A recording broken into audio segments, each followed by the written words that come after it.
Welcome to our channel, the place where dramatic, surprising, and emotional stories are told in the most vivid way. In today's video, we'll dive into a powerful story. A black CEO boarded a plane only to be disrespected and treated like a nobody because of his simple appearance. What no one realized was that the man they ignored was actually the owner of the entire airline. This story unfolds across 8 chapters, filled with intense details, ironic moments, and a shocking twist that will leave everyone stunned. It's not just a fight for respect, but also a powerful lesson about arrogance, prejudice, and how quickly perspectives can change. Stay with us until the end to uncover all the hidden surprises. And don't forget to hit the subscribe button so you won't miss any of our upcoming stories. That morning, the airport was buzzing with life. Travelers rushed past with rolling suitcases, some sprinting to catch their flights, others sipping coffee while waiting to board. Amid the crowd walked a black man, moving calmly, dressed in simple clothes, a faded blue shirt, khaki pants, and slightly scuffed leather shoes. At first glance, no one would ever guess he was a powerful businessman, let alone the CEO of a multi-billion-dollar corporation. He smiled faintly as he spotted the long line at the business-class check-in counter. Quietly, he rolled his small suitcase forward and placed it on the desk. The ticketing agent looked up, froze for a moment, then raised her brows with visible irritation. "Sorry, this line is for business-class passengers only. Economy check-in is over there." Her tone was flat, almost dismissive, as if she couldn't wait to shoo him away. The man narrowed his eyes, his calm gaze tinged with a subtle trace of irony. From his shirt pocket he pulled out his ticket and laid it on the counter, printed clearly, "First class." The agent stiffened, embarrassed for just a second, but instead of apologizing, she forced a weak smile and continued the process with thinly veiled reluctance. The man's polite smile never wavered, but in his eyes flickered a quiet flame, the flame of disdain he had known all his life. Behind him, a couple of passengers whispered, "Look at him! He doesn't even look like he can afford economy, let alone first class. Probably just got lucky with a lottery ticket." Soft chuckles rippled through the line, reaching his ears. Yet instead of reacting, he simply pulled his suitcase along and walked into the waiting lounge. He knew well. Sometimes the best response was silence, until the truth spoke for itself. Inside the business-class lounge, warm golden lights stretched across rows of leather chairs. The faint hiss of the coffee machine filled the air. Everyone there looked polished. Crisp suits, gleaming watches, shoes that shined like mirrors. The black man entered quietly, choosing a seat near the window. He made no show of himself, simply pulling out an old book and flipping through the pages with calm composure. But curious, judgmental eyes turned toward him. A middle-aged man with a paunch, dressed in a navy suit, cleared his throat and spoke loudly enough for everyone to hear. "Strange? Airlines these days will let just anyone into the business lounge. Standards are slipping." A few chuckles followed. A blonde woman with perfectly curled hair gave the black man a once-over, her lips curling into a smirk. "Must be a mistake. Someone like him doesn't belong in the same cabin with us." The black man heard every word. He closed his book softly, took a sip of coffee, his eyes radiating an almost unsettling patience. He had heard words like these 100 times before, in boardrooms, on the streets, and now in an airport lounge. To him, their contempt was nothing more than tiny fragments. Fragments soon to be shattered by the truth. Suddenly, the announcement rang out over the speakers. "Business-class passengers, please proceed to Gate 7 for boarding." The man rose, picked up his neat little suitcase, and walked toward the gate with calm, yet unmistakable authority. He knew this was only the beginning of a flight that would open a lot of eyes. The boarding gate opened, and business-class passengers began filing in. The black man followed quietly, only to be met with the scrutinizing gaze of the head flight attendant, a tall woman in a crisp uniform, her smile tight and forced. "Sir, are you sure you're at the right gate? This entrance is for business-class passengers," she said, emphasizing business class, as if to remind him he didn't belong there. Calmly he handed her his ticket. The bold letters "First Class" stared back at her, a silent slap to her doubts.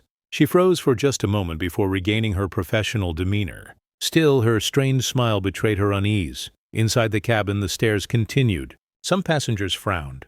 Others deliberately averted their eyes, as if his presence somehow lowered the standard of the space. A young man in an Armani suit leaned toward his companion and muttered, Can't believe the airline lets people like that sit here. Unacceptable. The black man heard every word, yet he didn't flinch. Instead, he placed his suitcase in the overhead bin, settled into his plush first-class seat, and leaned back. The leather was soft, the personal screen gleamed, and the premium service awaited. He smiled faintly, as though he knew each disdainful glance was just another small piece of a bigger drama soon to unfold. The flight attendants began serving welcome drinks to the first-class passengers. Crystal glasses of champagne sparkled in the cabin lights as they were handed to the well-dressed men and women. But when it came to him, the stewardess hesitated, her lips curling into a faint mocking smile. "Sir, are you sure you'd like champagne? We also have water or soda. Perhaps that would be more suitable?" Her tone dripped with suggestion. A few passengers chuckled quietly, as if her words had spoken their thoughts aloud. The black man tilted his head slightly, accepted the champagne from the tray, and raised the glass with a polite smile. "Champagne suits me just fine, thank you." His answer was short, calm, and carried a subtle weight that wiped the smirk off her face. He took a sip, his eyes drifting to the window where the plane prepared for takeoff.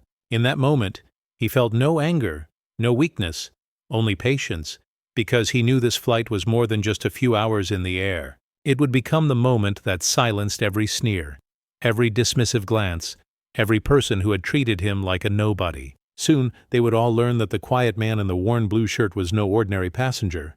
He was the owner of the very airline carrying them skyward.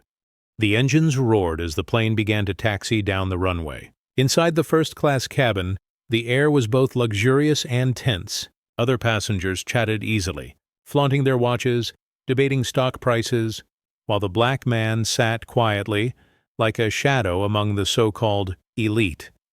The bald man in a gray suit seated beside him leaned over to strike up conversation. But instead of courtesy, his opening line carried a mocking grin. "First time flying first class. I bet you saved up your whole life just to buy this ticket." The moment he finished, a few nearby passengers burst out laughing, as if they'd found a new source of entertainment. The black man turned his head slowly, his calm eyes gleaming, his lips curling into the faintest smile. "Well, you could say that, but I believe sometimes a flight offers more than just a seat." The bald man raised his brows, mistaking the words for foolishness, then laughed heartily. "Then I hope you enjoy every second, because not everyone gets to sit up here." The black man didn't answer. He simply took another sip of champagne. In his eyes flickered a spark, not from anger, but from the quiet certainty that this was just the beginning. Sooner or later, these very people would have to swallow their own ridicule. The plane leveled off, and the first-class cabin settled into quiet comfort. Soft sunlight streamed through the windows, glinting off half-filled champagne glasses. Another flight attendant approached, her smile charming but her eyes laced with superiority. "Excuse me, sir," she said sweetly, though her tone rang false. "We just need to make sure all passengers are in the correct seat. May I see your boarding pass again?" The black man looked up calmly, reached into his jacket pocket, and handed her the card, printed clearly, Seat 1A, First Class. At that moment, a few passengers chuckled and whispered, "Better double-check. He might really be in the wrong seat. He definitely looks out of place." The attendant returned the pass, masking her awkwardness with a forced smile. "Thank you, sir. I hope you enjoy your comfortable flight." The black man smiled faintly and replied, "Of course. This seat is mine, after all." He leaned back and closed his eyes, not to rest, but to observe. Every stare, every murmur, every mocking smirk. To him, they were puzzle pieces, and when the full picture was revealed, these very people would become unwilling witnesses to the grand performance he was about to deliver. Once the plane reached cruising altitude, the first-class meal service began. The menu boasted foie gras, wagyu beef, and fine red wine, luxuries that drew murmurs of admiration from the passengers. Attendants moved gracefully down the aisle, announcing each dish with reverence. When it came to him, the flight attendant paused, her eyes betraying doubt. "Sir, today we have a special menu, but perhaps you'd prefer something simpler. A salad or pasta might suit you better." For a brief moment, silence fell over the cabin. Then laughter trickled in. The bald man beside him even patted his shoulder and muttered loud enough for everyone nearby to hear, "Take her advice, my friend. Wagyu and Bordeaux aren't for everyone." The black man lifted his gaze, his smile steady but his eyes sharp as steel. His voice was calm yet resonant, carrying across the quiet cabin. "Thank you, but I'll have the foie gras and the wagyu. And don't forget a bottle of Bordeaux, 2010 vintage. I believe I know my palate better than anyone else." The cabin shifted. A few faces turned in surprise, some laughter died on the lips, and the attendant flushed red, scribbling on her notepad without another word. The bald man muttered under his breath, "Well, he does know how to put on a show." The black man simply leaned back, at ease, as though the lavish feast was nothing new to him. And in that moment, the other passengers began to feel a creeping sense that there was something about him, something not at all ordinary. The luxurious meal was served. The rich aroma of foie gras filled the cabin, and the perfectly seared wagyu beef released its savory fragrance, accompanied by a glass of deep crimson Bordeaux. The black man dined with ease, every movement of his knife and fork smooth and natural, as though he had sat at such lavish tables countless times before. Around him confusion began to stir. The bald man, who had expected a laughable scene, now frowned. The blonde woman who had mocked him earlier stayed quiet, sneaking glances at his every gesture. Smirks slowly turned into curiosity. A young passenger, perhaps an investor, couldn't resist asking, "Excuse me, but what do you do for a living? I've never seen anyone so at ease eating like this on their first try." The black man set down his glass, smiling faintly. He didn't answer right away, letting silence build tension until every eye in the cabin was on him. "Well," he said at last, his voice low yet clear, "I travel often.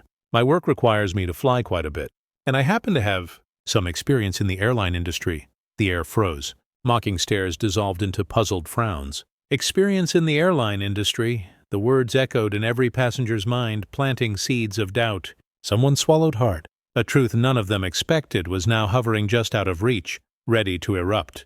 The plane soared high above the clouds. The first-class cabin had grown strangely quiet, as though everyone was waiting for more from the black man.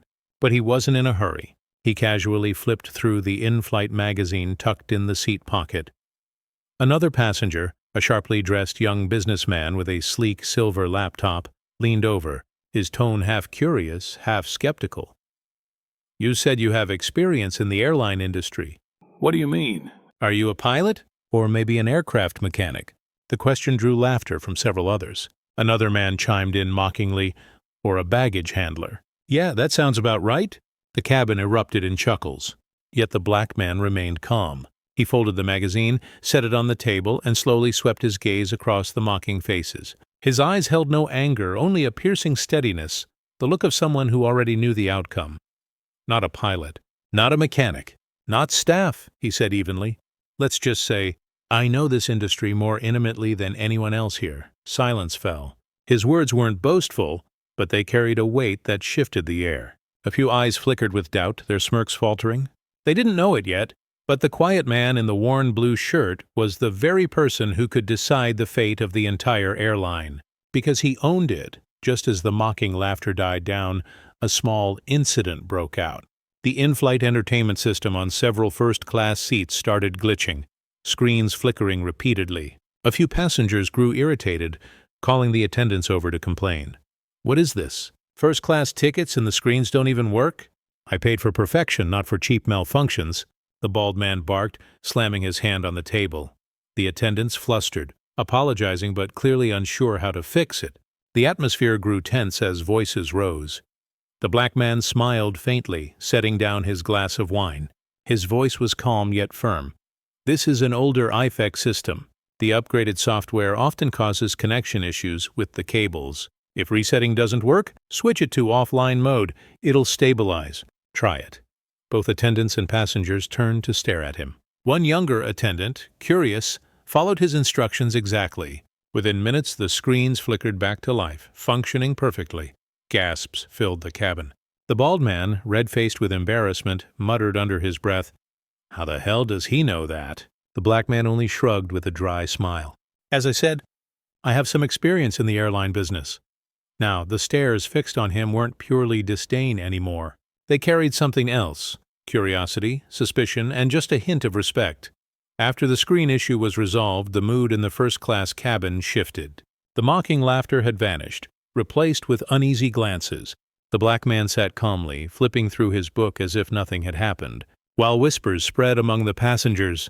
The blonde woman leaned toward the bald man, whispering, "No ordinary person would know details like that. Who understands the IFEX system that well?" The bald man frowned, unease flickering in his eyes. He forced a weak chuckle. "Maybe. He was a technician once, or has connections in the industry." The young businessman who had mocked him earlier now stared directly at the black man, his voice filled with curiosity. "Excuse me, but who are you really? I've never seen a passenger so knowledgeable about the airline business." Every eye locked on him.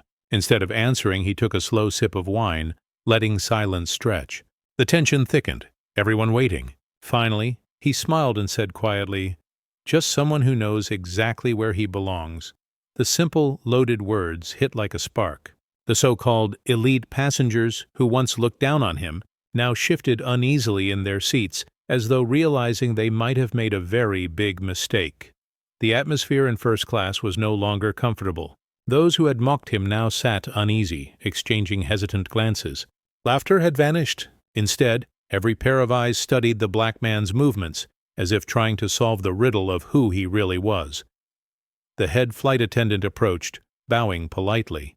"Sir, we apologize for the earlier inconvenience. If you need anything at all, please let us know." Her tone was a complete reversal from the cold dismissal earlier. Some passengers noticed, and the suspicion inside them deepened. The black man set his book down, nodded slightly, and smiled calmly. "Thank you. I'm sure you'll handle everything well. After all, this is an important flight, and I wouldn't want anyone to face unnecessary trouble." The words sounded simple, but carried an unsettling confidence. Passengers began whispering, "Why does he talk about the flight like he's responsible for it? Could he be a major shareholder of the airline?" The black man only smiled, sitting tall, his gaze drifting out the window into the night sky. He knew it wouldn't be long before the mask of nobody fell away, and when it did, none of these people would ever forget the moment. The flight was halfway through its journey. In the first-class cabin, dim lights glowed softly as many passengers reclined after their lavish meal. Yet the silence couldn't mask the undercurrent of tension. Everyone still remembered the black man's cryptic words. Suddenly, several passengers began complaining about the weak Wi-Fi connection. The young businessman, glued to his laptop, shot up in frustration. "This is unacceptable. I have contracts to send and the Wi-Fi is garbage. What kind of first class is this?" The head flight attendant rushed to apologize, promising to check the system. At that moment, the black man chuckled lightly and spoke up. "This aircraft uses the old Ku-band satellite system, which only supports about 20 connections at once. With nearly 40 passengers here, of course it's overloaded. Switch the bandwidth priority to K-band, and the speed will improve." The cabin froze. The head attendant blinked, astonished. "Sir, how could you know that in such detail?" The black man merely shrugged, his tone calm and casual. "As I said, I have quite a bit of experience.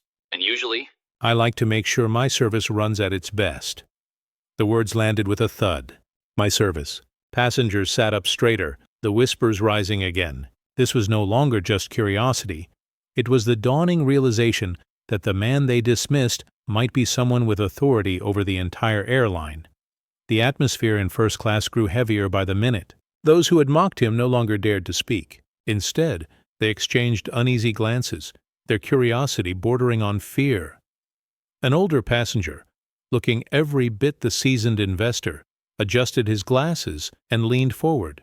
"Sir, forgive my curiosity, but you know technical details about this aircraft that no ordinary passenger would. Perhaps you work in airline operations?" The black man set his book aside, turned his head, and gave a faint, unreadable smile.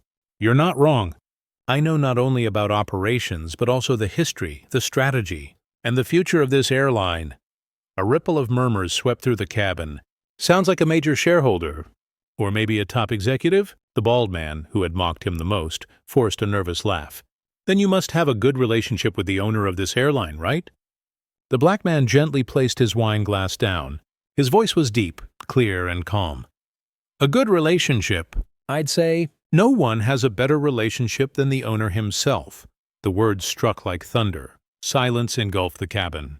The whispers died. They were beginning to understand, but couldn't quite believe. The shocking truth. That was now looming closer.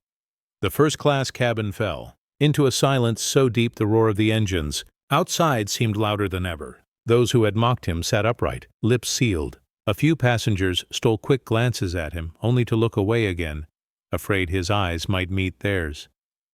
The blonde woman, once his harshest critic, spoke up, her voice trembling. "Are you saying you're the owner of this airline?" He didn't answer right away. He took another sip of wine, set the glass down, and fixed his gaze on her. I didn't say that. "What I said was, no one knows this airline better than I do. Every seat, every route, every employee, all within my sight." Several passengers swallowed hard, their hearts pounding. His words cut through their pride like a blade. They began to realize they might have mocked a man who could decide the very future of the airline carrying them. The bald man tried to regain his confidence, but his voice shook. "What does that mean? If that's true, can you prove it?" The black man smiled, half challenge, half promise of something far greater. "Prove it? Don't worry. Soon you won't need me to say a word. This airline itself will prove it to you." The cabin sat frozen, the only sound the thrum of engines and the pounding of hearts. A storm was about to break. The air in first class felt thick as if about to explode. Every eye was locked on him, waiting for the final confirmation. But instead of answering directly, he reached into his pocket, pulled out his phone, and calmly tapped a few buttons. At once the cabin's announcement screen lit up. A system message appeared in bold. "Dear passengers, we apologize for the earlier Wi-Fi issue. To resolve it, we have upgraded to K-band at the special request of the chairman of the board, who is currently on board this flight." The cabin froze. Several passengers' eyes went wide. Others covered their mouths in shock. The bald man trembled, whispering hoarsely, The chairman of the airline, is here?" The black man slid his phone back into his pocket. The same calm smile on his face. He didn't need to say a word. They all understood now. The blonde woman, pale with embarrassment, bowed her head and muttered, "My God, we mocked the owner himself." The black man leaned back into his seat, his gaze steady, serene yet commanding. For him, this was only the beginning. This flight would bring more than just one revelation. It would deliver a costly lesson to everyone who had dared to judge him by appearances alone. The message on the screen still glowed, slicing through the arrogance of the first-class passengers like a blade. No one dared breathe too loudly. Only the steady hum of the engines filled the silence. The black man sat there, calm and composed, like a hidden king, allowing the truth to speak for itself. The blonde woman, once his sharpest critic, trembled as she approached. Her voice was meek now, a far cry from her earlier venom. "Sir, please forgive me. I didn't know." He tilted his head toward her, his smile calm, yet cutting. "I believe you. But ignorance does not grant permission to disrespect." Her face flushed red as she bowed her head and retreated to her seat, her hands trembling as they clenched together. The bald man, once so loud with his boasts, now seemed utterly deflated. He forced a nervous laugh. "Well, this is quite the surprise. What an honor it is to share a flight with the chairman himself." The black man didn't reply, sipping his wine instead. But in that moment, everyone understood. The passenger once treated like a nobody was now the undeniable center of the first-class cabin. And they, once so smug and superior, were nothing more than pupils awaiting the harsh lesson about to be taught. The first-class cabin no longer carried even a trace of arrogance. Those who once mocked and sneered now scrambled to salvage their pride with clumsy flattery. The young businessman who had earlier mocked him for sitting in the wrong seat forced a smile, flipping open his laptop and turning it toward him. "Mr. Chairman, if you ever have time, I'd be honored to present my tech startup to you. I believe it could partner with your airline." His sycophantic tone earned discreet sneers from others. But even they couldn't resist. One by one, they stepped forward. The blonde woman hurriedly pulled out her luxury handbag and offered a brand-new bottle of perfume, her voice syrupy sweet. "Mr. Chairman, this is a limited edition fragrance from Paris. I thought you might enjoy it. Please, accept it as a small gift." The black man raised an eyebrow and shook his head slightly. "I don't lack perfume. What I value is not hurried gifts, but genuine respect." His words landed like an invisible slap. Faces flushed red, heads bowed in embarrassment. The bald man, once so boastful, now timidly extended a business card. "If you ever need, I could assist you with real estate. I'd be deeply honored to serve you."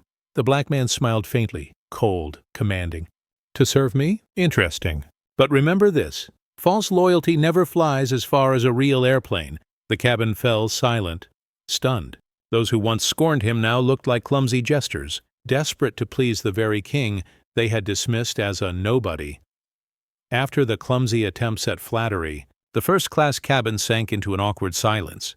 The black man leaned back in his seat, his sharp gaze sweeping over the bowed faces around him. He smiled, but it carried no warmth. "How fascinating," he began, his voice steady and low. "When I first entered this cabin, I was a nobody. You laughed, whispered, even suggested I drink water instead of champagne.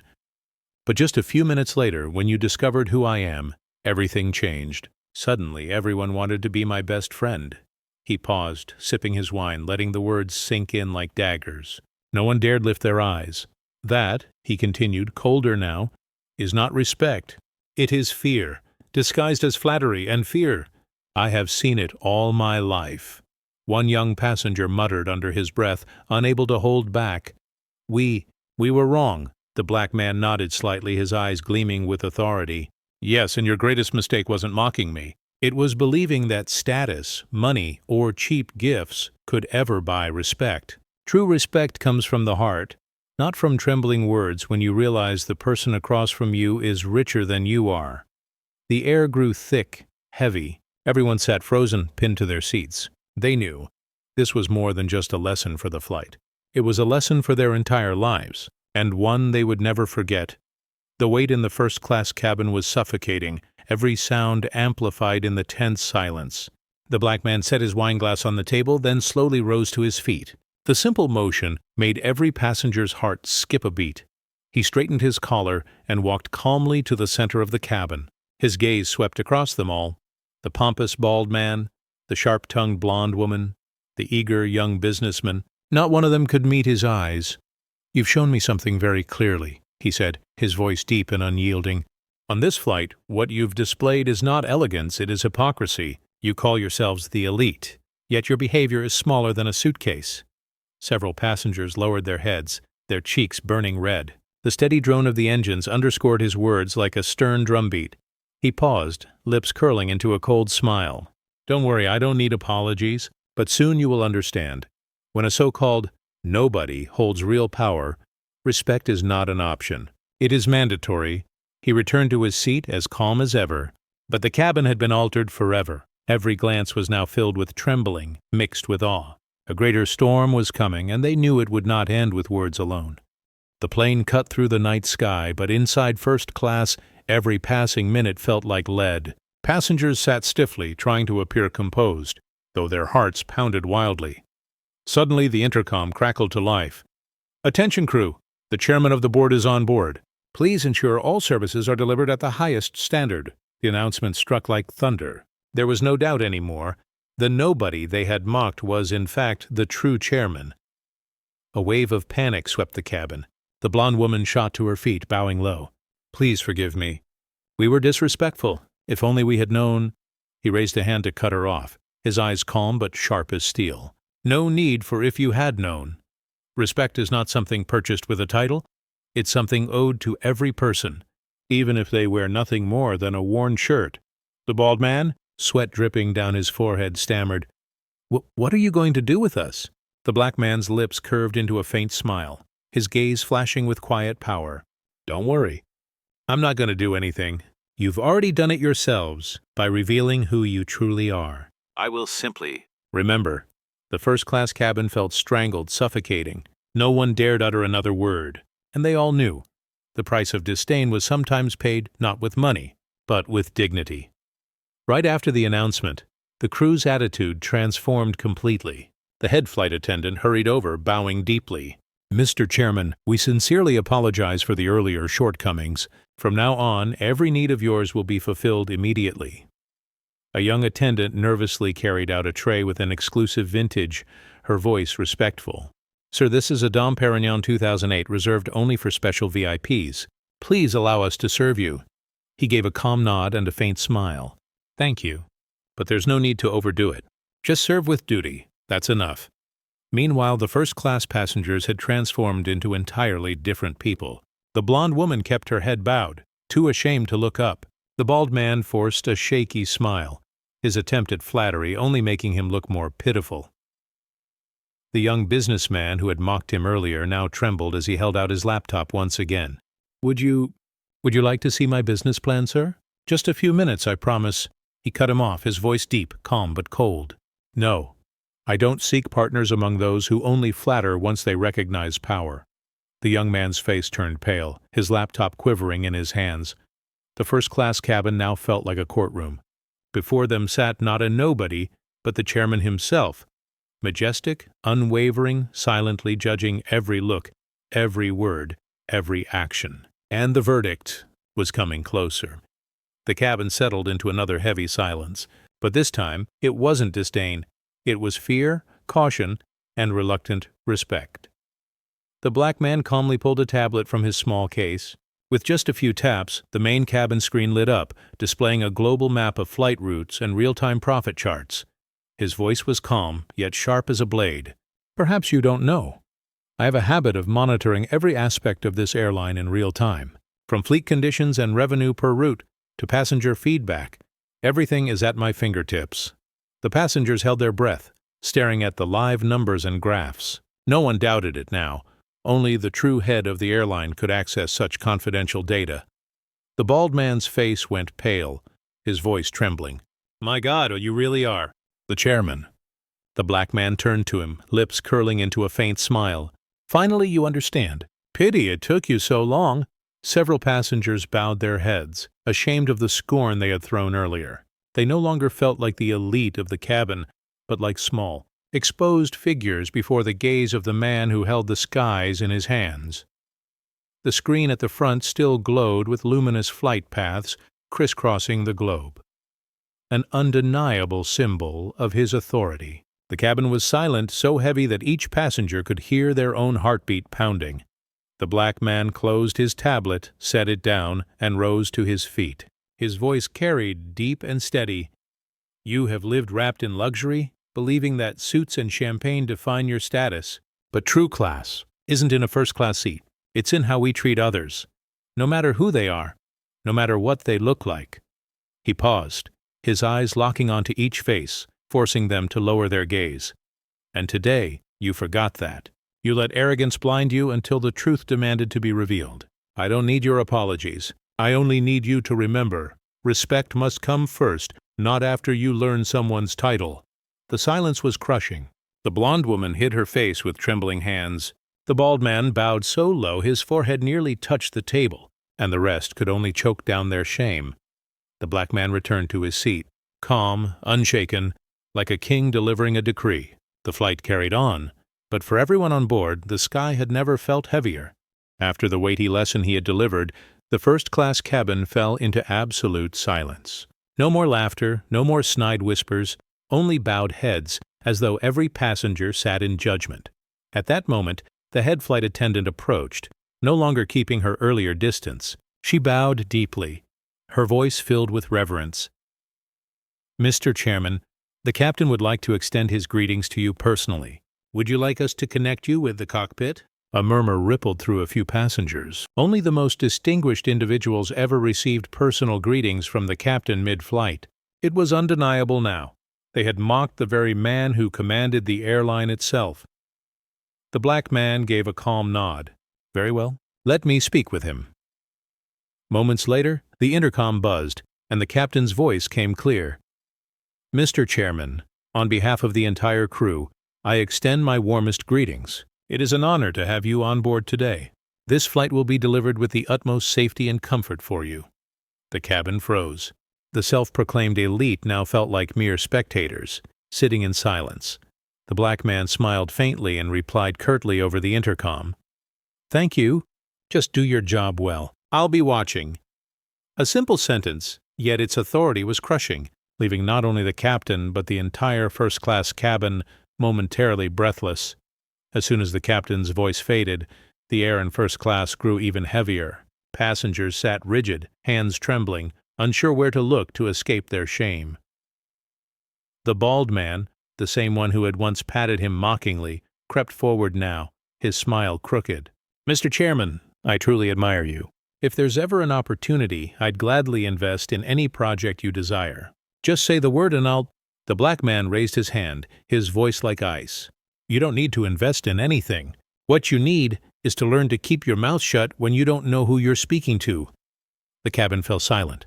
The bald man bowed his head, sweat glistening on his brow, retreating to his seat like a beaten dog. The blonde woman then summoned her courage, her tone syrupy sweet. "Mr. Chairman, I have many connections in the media world. If you ever need, I could help shape the airline's image in the most favorable way." His gaze flicked to her, cold and cutting. How ironic. The one who used words to humiliate now wants to use words to flatter. "I don't need a fabricated image. I need the truth." Her cheeks burned red as she sank into her seat, biting her lip hard. The cabin fell into unbearable tension.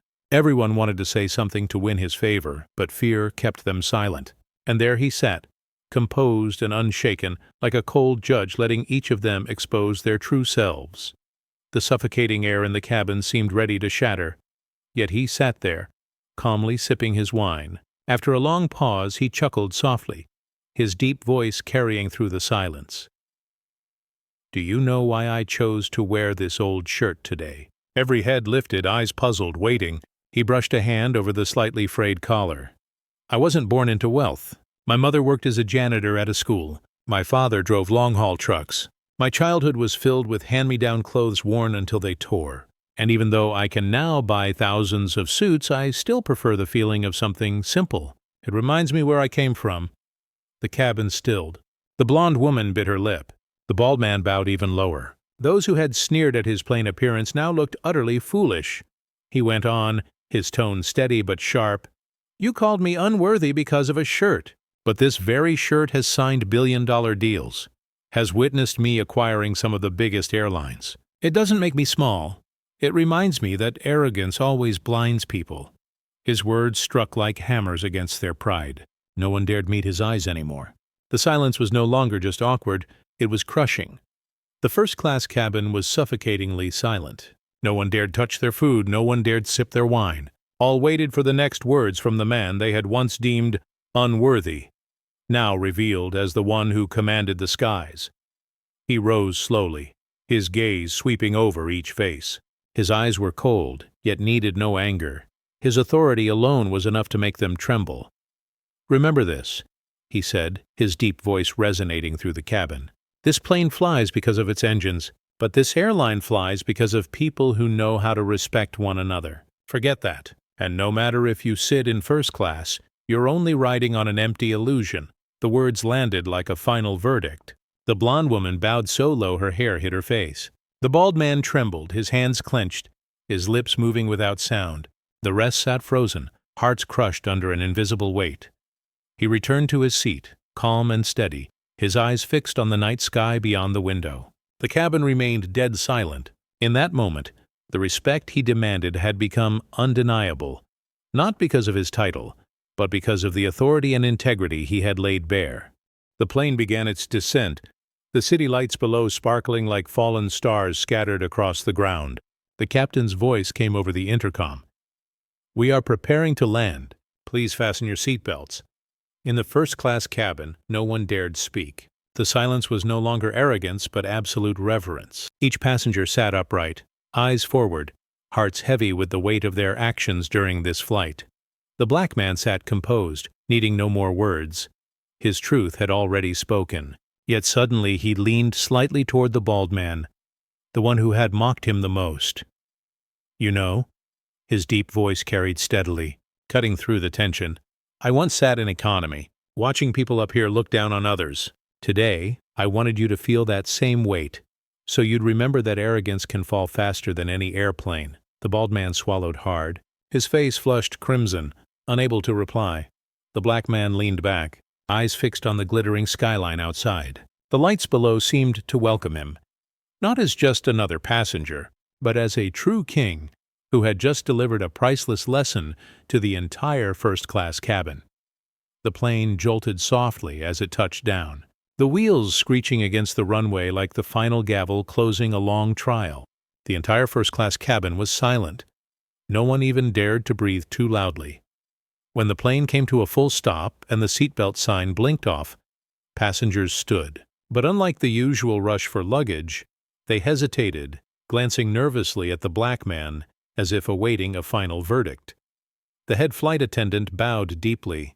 "Mr. Chairman, thank you for flying with us. On behalf of the crew, we sincerely apologize for the earlier shortcomings." He nodded slightly, his eyes calm. "It's fine. What matters is that you corrected your mistakes. Remember, service is not for titles, it's for people." The blonde woman stepped forward, trembling, bowing her head low. "Please forgive my rudeness. I promise I'll never judge anyone by appearances again." He gave only a faint nod in response. The bald man's face flushed red. He extended his hand, then quickly pulled it back, too ashamed. Finally he stammered, "Please, give me a chance to make this right." The black man looked him directly in the eye, his words slow and sharp. "There's always a chance. But next time, don't let it happen on a flight. Let it start in your heart." The sentence fell like a final strike, leaving the man bowing his head, his whole body trembling. The entire cabin bowed with him, not to the title of chairman, but to the mirror he had held up, showing them their own smallness. The first-class door swung open, and a beam of light from the terminal spilled inside, illuminating the calm face of the black man. He rose, straightening his simple shirt, and walked forward with slow, steady steps. Every passenger instinctively shifted aside, forming an aisle as though for royalty. No one dared utter a word, their eyes lowered in a mixture of shame and awe. Some passengers from the rear cabins peeked forward, puzzled by the silence, but their questions were answered when they saw the head flight attendant and the entire crew bow deeply to him. The black man gave only a slight nod, a faint smile crossing his lips. He needed no more words. The lesson had been delivered. The sound of his footsteps echoed along the jet bridge like a drumbeat carved into memory. Only when he disappeared through the plane's door did the first-class cabin dare to breathe again. But none of them would ever forget the feeling they had just endured, the crushing smallness of standing before the man they once dismissed as nobody. As he stepped out of the plane, the jet bridge was lined with senior executives of the airline. They stood in perfect rows, bowing deeply. At the center stood the CEO and board members, their faces tense, awaiting judgment. The black man walked with steady strides, his gaze sharp yet calm. A reporter in the VIP area raised a camera, and within seconds, flashes lit up the corridor.